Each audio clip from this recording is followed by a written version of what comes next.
दोस्तों आज की वीडियो में हम बात करेंगे कि हमें क्या फर्टिलाइज़र बनाना चाहिए और जो हमारे किचन से वेस्ट निकलता है उसको हम किस तरीके से फर्टिलाइज़र में बदल सकते हैं।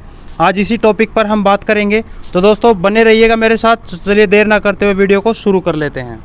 सब्सक्राइब कीजिए ओसम गार्डन चैनल को और पाइए गार्डनिंग से रिलेटेड जानकारी सबसे पहले, और साथ ही प्रेस कीजिए बेल आइकन को ताकि हमारी हर न्यू वीडियो की अपडेट आप तक पहुंच सके। नमस्कार दोस्तों, तो जैसा आप लोगों का क्वेश्चन था कि भाई कौन सा लिक्विड फर्टिलाइज़र डालते हैं पौधों में कि हमारे पौधों की इतनी ग्रोथ बढ़िया होती है, और दूसरा क्या है कि वो कैसे बनाया जाता है, क्या विधि है उसकी बनाने की, क्या मटेरियल यूज़ होता है।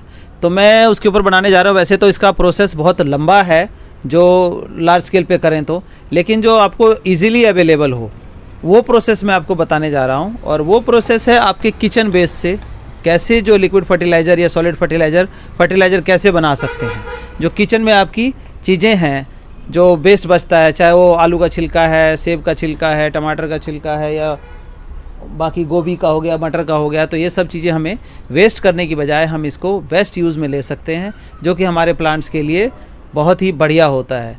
और ठीक प्लांट भी वैसे ही ज़िंदा है जैसे हम लोग सर्वाइव कर रहे हैं, बस वो बोल नहीं सकते हैं। तो हमें देखो कि रहने के लिए हम सोचें कि खाली रोटी ही ज़िंदा रहने के लिए खा लें, तो वो पॉसिबिलिटी नहीं है। मतलब हमारे बॉडी को हर तरह का न्यूट्रिशन चाहिए होता है, थोड़ी मात्रा में, माइक्रो में या मल्टी में। तो इसी तरह प्लांट्स को भी न्यूट्रिशन चाहिए होता है। हम क्या करते हैं, गमलों में प्लांट लगा देते हैं, गोबर की खाद डाल दी, और हम सोचते हैं कि प्लांट जो है ना पूरा फल फूल जाए, तो वो फलता फूलता नहीं। फिर हम उदास होते हैं, कहते नहीं हमें तो कुछ हुआ ही नहीं, हमने लगाया ही था, फिर डिमोटिवेट हो जाते हैं। तो वो रीज़न ये होता है कि इसको मल्टी न्यूट्रिएंट्स, माइक्रो न्यूट्रिएंट्स नहीं मिलता। वो क्या है कि अलग अलग चीज़ों से मिलता है, सिर्फ गोबर में नहीं रह गया है। तो हमारे जैसे घर में अनार का छिलका है, और सेब का छिलका है, टमाटर का छिलका है, आलू का छिलका है, तो हर एक में अलग न्यूट्रिशन है। तो उसको हम क्या करेंगे कि कलेक्शन करके और रखेंगे, एक ड्रम लेंगे। आपको जितनी रिक्वायरमेंट है उस हिसाब से आप ड्रम ले सकते हैं, या 20 लीटर की बाल्टी ले सकते हैं। लेकिन एक बात जो है वो बहुत ध्यान देने वाली ये है कि जो भी आप मटेरियल लेंगे, बॉक्स लेंगे, उसका ढक्कन पूरी तरह से बंद होना चाहिए, ताकि ये जो फ्लाइज़ हैं, मक्खियाँ हैं, ये अंदर ना जा सके। तो नहीं जाएगा तो ये बदबू कम रहेगी आपकी, इसमें से स्मेल की समस्या होती है इसकी, तो वो नहीं हो पाएगी, मतलब स्मेल नहीं होगी आपका अगर ढक्कन बंद रखेंगे तो। मतलब कोई भी चीज़ डालना है, जैसे कि देखिए किचन वेस्ट का ये है, गाजर का छिलका कुछ कटा हुआ पीस हो गया, और गोभी वगैरह के जो पीछे की डंठल निकलती है, ये हमारे पास अवेलेबल, ये डाल दिया। अनार डाल सकते हैं, अनार का छिलका डाल सकते हैं, ये देखिए इस तरह से डला हुआ है हमारा। सेब का छिलका भी है, अनार का छिलका भी है, और ये खीरा वीरा अमरूद सब चीज़ें डल सकती हैं। इसमें जो नहीं डालने वाली चीज़ें जो हैं, इसको मैं भी डिटेल से बताता हूँ। पहले आप नोट कर लें कि नहीं डालने वाली चीज़ें जो हैं इसके अंदर वो क्या होनी चाहिए, ध्यान रखने वाली चीज़ें, नहीं तो खाद सारा ख़राब हो जाएगा आपका। सबसे पहले तो रोटी, चावल और पकी हुई सब्जी, ये इसके अंदर कभी भी नहीं डालेंगे आप, क्योंकि उसके अंदर नमक की मात्रा होती है, बैक्टीरिया को पनपने नहीं देगा, ख़त्म हो जाएगा। तो वो चीज़ें आप नहीं डालेंगे। और इसके अलावा क्या नहीं डालेंगे, नींबू, संतरा, मौसम्बी, 3 तो ये हो गई, लहसुन और प्याज, इन सब के अंदर एंटी फंगल, एंटी बैक्टीरियल गुण होता है, और इसके अंदर डिकम्पोज करने के लिए हमें बैक्टीरिया चाहिए होता है जो इसको सड़ा के गला सके। तो हमें ये चीज़ें नहीं डालनी है। क्या नहीं डालनी है, एक तो पका हुआ भोजन में जैसे कि रोटी पकी हुई हो गई, सब्जी पकी हुई हो गई, और चावल हो गया, ये चीज़ें नहीं डालनी है, या पूरी वूरी जो भी कोई चीज़ है पका हुआ वो नहीं डालना है। और लाइव में हम बात करें तो नींबू, संतरा, कीनू और मौसम्बी, इनके जो सिट्रस फ्रूट हैं, जो खट्टे वाले हैं, इनका छिलका इसके बीच में नहीं डालना है। इनके अंदर एंटीबैक्टीरियल, एंटी फंगल प्रॉपर्टीज़ होती हैं जो इसके बैक्टीरिया को पनपने से पहले ही मार देगा। तो ये हमारा खाद प्रॉपर तरीके से डिकम्पोज नहीं हो पाएगा, टूट नहीं, ब्रेक डाउन नहीं हो पाएगा इसका। और लहसुन प्याज, इसके अंदर भी एंटीबैक्टीरियल गुण होते हैं, तो इसको जो है आपके छिलका इसमें नहीं डालना है, ये ध्यान रखना है। इनका अलग से आप बना सकते हैं, इनका एंजाइम बना सकते हैं। आगे आने वाले वीडियो में आपको एंजाइम बनाना मैं बताऊंगा, जो बहुत ही बेनिफिशियल है प्लांट्स के लिए। आपके प्लांट्स को कीड़ों से भी बचाएगा और एक्स्ट्रा न्यूट्रिशन भी देगा, माइक्रो न्यूट्रिशन। तो उसका मैं प्रोसेस आपको बताऊंगा अलग अलग तरीके से। तो इसमें ये चीज़ें नहीं डालनी है, बाकी की चीज़ें आपने इसमें डालनी है। अब बात आती है कंटेनर की। कंटेनर कितना बड़ा लें, कैसा लें। तो कंटेनर क्या है, आपके रिक्वायरमेंट के हिसाब से कंटेनर लेना है। रिक्वायरमेंट मतलब आपके गमले कितने हैं, कितने गमलों में आपने खाद डालनी है। तो अब मेरे पास तो गमले ज़्यादा हैं, उस हिसाब से मैंने ये 120 लीटर का ड्रम लिया है। 120 लीटर का ड्रम लिया है, ज़्यादा नहीं तो आप 10 लीटर की या 20 लीटर की बाल्टी भी ले सकते हैं। इसके 2 तरीके हैं बनाने के, जो हमारे किचन वेस्ट से खाद बनेगा। एक तरीका ये है कि आप बाल्टी लेते हैं, उसमें क्या करेंगे, एक लेयर आपने इसकी कचरे की डाल दी। अब मान लो कि 6 इंची की लेयर हो गई, उसके ऊपर जो है ना 2 इंची की मिट्टी की लेयर डाल दी आपने। वो डिकम्पोज होना शुरू हुआ, थोड़ा सा पानी रखना, सूखा नहीं रखना, सूखे में नहीं होगा। फिर लेयर डाल दी दूसरी, वो तो सूखे खाद की बात कर रहा हूँ मैं, जो सूखा खाद बनेगा आपका। और फिर 6 इंची की लेयर डाल के फिर 2 इंची की मिट्टी की लेयर डाल दी आपने। इसी तरह से रिपीट करते जाना है जब तक कि बाल्टी आपकी भर ना जाए। और पानी देना है, मतलब हर बार जब लेयर डालते हैं तो उसमें कम से कम करोगे 1 से 2 लीटर पानी आप डालते रहें। तो वो जब बंद हो जाए, भर जाए पूरा, तो उसको बंद करके छोड़ देना है। टाइम पीरियड काउंट होगा आपका, जिस दिन ऊपरली लेयर आपने डाली है उस दिन से टाइम पीरियड काउंट होगा। कम से कम 4 से 6 महीने का टाइम आपका ये लेगा। दूसरा तरीका क्या है, इस तरह का बड़ा कंटेनर लेंगे, नीचे आप एक टैप लगा दें। नीचे यहाँ पर आप एक टैप लगा लें, मतलब नीचे से सपोज करो कि आप 4 इंची छोड़ करके टैप लगा दें, 3 से 4 इंची छोड़ के टैप लगा देंगे और टैप को बंद कर देंगे।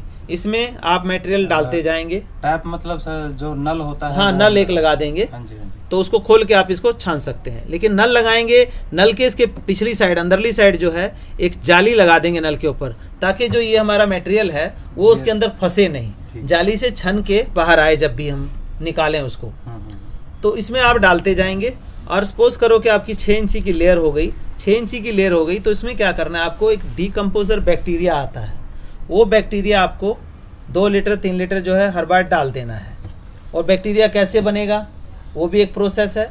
बैक्टीरिया डिकम्पोजर बैक्टीरिया एक स्लीपिंग मोड में बैक्टीरिया का आता है, शीशी आती है इतनी बड़ी, उसमें आपने क्या करना है, जैसे 120 है, 120 लीटर का ड्रम है, तो आपने क्या करना है कि 120 लीटर ड्रम के लिए 1 किलो गुड़ और 1 किलो दही, दोनों को गुड़ लेनी है, देसी गुड़ जो काला गुड़ होता है, उसको अच्छे से मथ लेना है और उसको बैक्टीरिया जो आपको मिला था उसमें मिक्स करके एक घोल बना लेना है। 20 लीटर लिया तो 200 ग्राम गुड़ और 200 ग्राम आप जो है दही ले सकते हैं। उसको मथ के और बाल्टी में डाल के ढक के रख देना है, छाया में रखना है और हर रोज़ हिलाना है। 7-8 दिन बाद उसमें से फर्मेंटेशन शुरू हो जाएगी, मतलब बैक्टीरिया दिख जाएगा आपको, फंगस टाइप या जो झाग सी आनी शुरू हो जाएगी। तो 7-8 दिन में, अब सर्दियाँ हैं तो सर्दियाँ में 10 से 12 दिन का टाइम लेता है क्योंकि टेम्परेचर कम है। वो जो लिक्विड है, इसकी एक 6 इंची की लेयर डाली, उसके ऊपर आपने उसको डाल दिया, फिर 6 इंची की लेयर डाली, फिर उसको डाला। मतलब ये टोटली जो आप मटेरियल डालेंगे वो पानी में डिप रहना चाहिए, आपका लिक्विड में डिप रहना चाहिए, ताकि बैक्टीरिया की जो मूवमेंट है वो बैक्टीरिया की मूवमेंट होती रहे।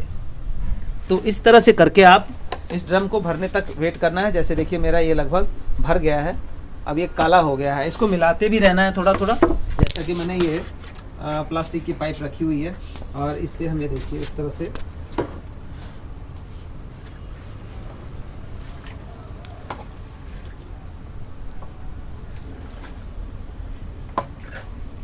और इसको यूज़ करने का टाइम कब आएगा, तो यूज़ करने का टाइम आप देखिए कि ये अभी डिकम्पोज नहीं हुआ, ये कलर जो है इसका ब्राउन कलर आ रहा है। ब्राउन कलर जब तक है तब तक हम इसको यूज़ नहीं करेंगे, इसको ब्लैक कलर में आने देना है। अब जैसे किया हमने, कुछ जगह खाली हमने ये इस तरह से डाल दिया और इसको हमने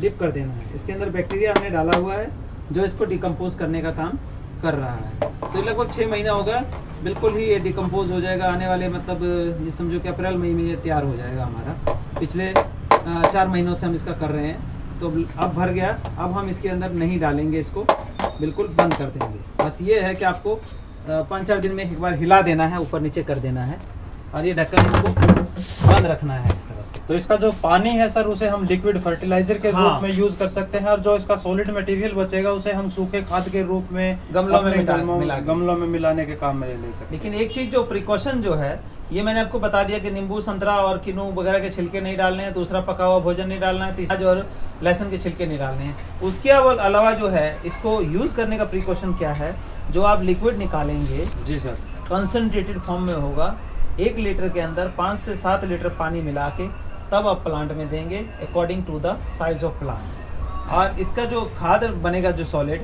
उसकी भी मात्रा आपने जो नॉर्मल गोबर की खाद करते हैं उसका 1/4 यूज़ करना है। सपोज करो कि 1 किलो गोबर की खाद आप यूज़ करते हैं तो इसका 250 ग्राम खाद ही बहुत होगा आपके लिए, अगर आप बना पाएँ। जो लोग बना लें वो बहुत बढ़िया है, नहीं तो हमारा जो है कमर्शियल बेसिस पे इसका लिक्विड फर्टिलाइज़र जो हमारे डिफरेंट काइंड के लीव्स को डिकम्पोज करते हैं, 84 टाइप्स की बैक्टीरिया का कल्चर होता है जिसमें नाइट्रोजन फिक्सेशन और सारी बैक्टीरिया होती हैं, तो वो बैक्टीरिया डाल के हम डिकम्पोज करते हैं। जैसे पीपल का, पिलखन का, बड़गद का पत्ता होता है, और सबसे ज़्यादा जो हम उसमें यूज़ करते हैं वो बनाना के वेस्ट होता है। बनाना का पत्ता हो गया या बनाना के पील्स हो गए, बनाना की डंठल हो गई, उससे आयरन, फास्फोरस, पोटास, ये सारी चीज़ें मिलती हैं। तो वो लिक्विड हमारे पास तैयार होता है, मैं अभी आगे डिस्क्रिप्शन में दिखा दूंगा आपको। तो जो लोग बना सकते हैं कर सकते हैं, ठीक है। अदरवाइज जिनको नहीं है तो वो नंबर दे देंगे आपको, उस पर कॉन्टैक्ट करके आप मंगवा सकते हैं। तो इसको क्या यूज़ करना होता है, जैसे ऑर्नामेंटल प्लांट से मंथ में एक बार डालना है आपको। 1:4 मतलब 1 लीटर हमारा लिक्विड लेंगे, उसमें 4 लीटर पानी मिलाएंगे और उसको आप अपने प्लांट में according to the size of plant इसको हम सभी प्लांट्स में डाल सकते हैं। कोई ऐसा पौधा सर जिसके अंदर हम इसे नहीं डाल सकते? नहीं, जो हमारा ये लिक्विड है वो सभी प्लांट्स में आप डाल सकते हो। कोई प्लांट ऐसा नहीं है जो इसको एक्सेप्ट नहीं करता, क्योंकि देखो नेचर से मिला हुआ, मतलब नेचुरल पत्तों से जो खाद बनी है उसका लिक्विड है, तो प्लांट जो है अपनी कैटेगरी का जो भोजन है वो बहुत बढ़िया पसंद करता है। बल्कि जो हम दूसरे कैटेगरी का भोजन दें, उसको केमिकल फर्टिलाइज़र और ये डालते हैं, उसको इतना लाइक नहीं करते जितना ये। फिर उसमें क्या होता है, आपको वो जब डालते हैं तो मिट्टी में जो बैक्टीरिया है जो हमारे एग्रीकल्चर के लिए काफ़ी हेल्पफुल है, वो बैक्टीरिया मरता नहीं है। और केमिकल फर्टिलाइज़र डालते हैं तो बैक्टीरिया जो ज़मीन से ख़त्म हो गया, उसका रिश्ता ख़त्म हो गया, मतलब वो ख़त्म हो गया। ठीक है। और ये जो केमिकल्स का हो गया, तो केमिकल जब तक डालेंगे तब तक प्लांट चलेगा, नहीं तो वो स्लीपिंग में चला गया। और इनमें हम जो नेचुरल रूप से बना रहे हैं खाद, इसके अंदर हमारा जो ऑलरेडी बैक्टीरिया डालते हैं, और जो बैक्टीरिया है जो हमारे एग्रीकल्चर के लिए, रूट्स डेवलपमेंट के लिए, वो बहुत बढ़िया डेवलप हो जाता है, जिस वजह से प्लांट की इतनी ग्रोथ। ठीक है सर, जानकारी देने के लिए आपका बहुत बहुत धन्यवाद। तो दोस्तों मिलते हैं नेक्स्ट वीडियो में किसी नई जानकारी के साथ, तब तक मुझे इजाज़त दीजिए। जय हिंद, जय भारत।